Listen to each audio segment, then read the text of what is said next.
Haywood from Epicenter. Working with organizations to help their employees make healthier choices is a challenge. And I've invited Lorraine, a trained counselor, to come and join me here today. And Lorraine, what I'd like you to help me with is, how do we make healthier choices? And if we use the example of losing weight, we all battle with trying to get our ideal weight, and the components of our program are really about exercise, diet, stopping smoking is one of them.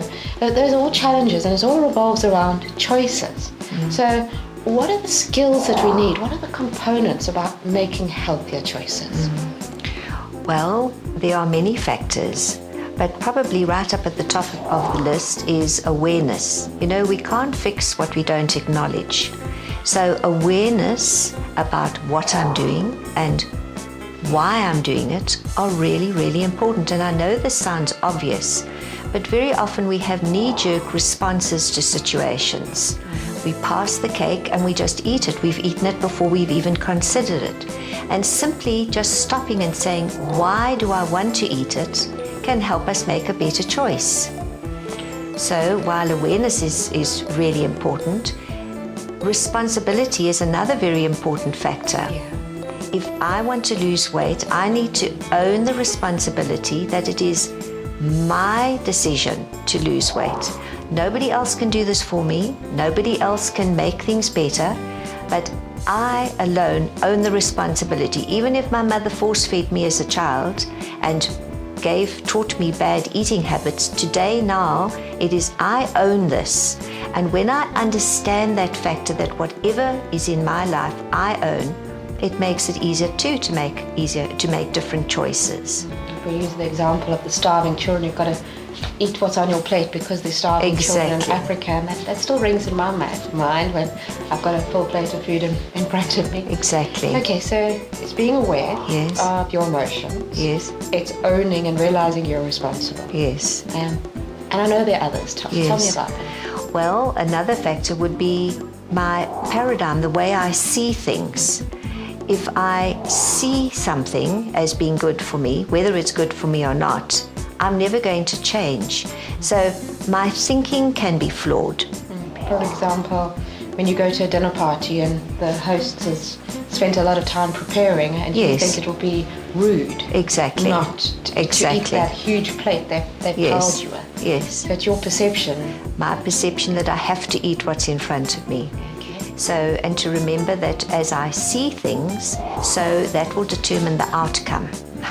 And what do you mean by that? When you see things, that'll determine the outcome. Well, let's just make this sound very simple.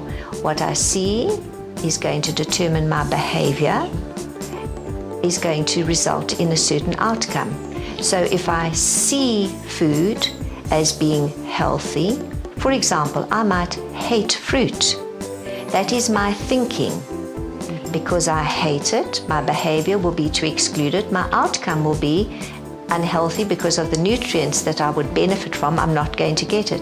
How about checking out that paradigm that I have? Is fruit awful? Well, for my example is, I don't eat fish.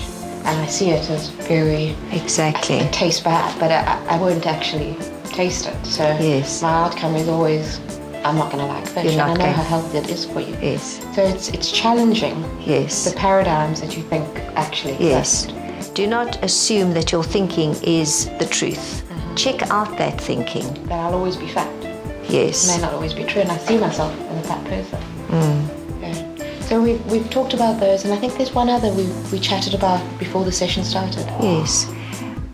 My level of maturity. Now that sounds fairly complicated. It's actually very simple.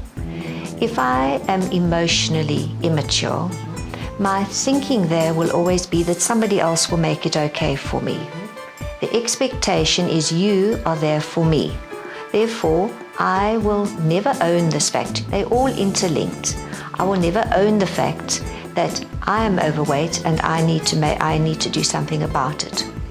On the other hand, if I'm a dependent thinker, I would think I can do this on my own. Losing weight on your own without the knowledge that others can give you or a support system is really, really difficult. If, however, I think interdependently, in other words, there is a concept of we together, me together with other people, are going to make a difference to my situation. I then benefit from their knowledge. So our level of maturity, and that often comes from just where we're stuck in our life. And Absolutely. I think it goes back to awareness. We don't even realize we're at a different Yes. point. You could have a CEO of a company who functions at a very, very high level, but emotionally is a child, throwing a little frothy because he can't find the car keys and it's his wife's fault. And coming back to weight, you've got an awareness that someone else must, a lack of awareness that someone else must sort Yes. this problem out for me, that I can make a difference. All of those factors coming into play with choices. Yeah. For people within this workplace, I'd like you to just summarize the key things. And I think one of the first thing is to stop when you're trying to make a decision, and then be aware. Yes. Check your perception. You know, they have the favorite saying that says, outside of you and me, how did that go? I Well, make assumptions. Yes, when I assume we actually create huge problems for ourselves and for others. But a way to have awareness of me making assumptions is to very simply remember that when I assume, I make an ass out of you and me. So let's summarize those again. It's stop, first thing if you've got to make a choice. Check your awareness of the situation. Check your assumptions, that's your perception of what you're actually seeing. Understand your level of maturity. Am I expecting someone else to solve this for me? Am I trying to sort of do it on my own, being completely independent? Or am I being interdependent, looking for help where I need it? For example, a support group like Right. Weight Watchers or Right. Waylace, or something that really works for you to help you with the challenge ahead of you.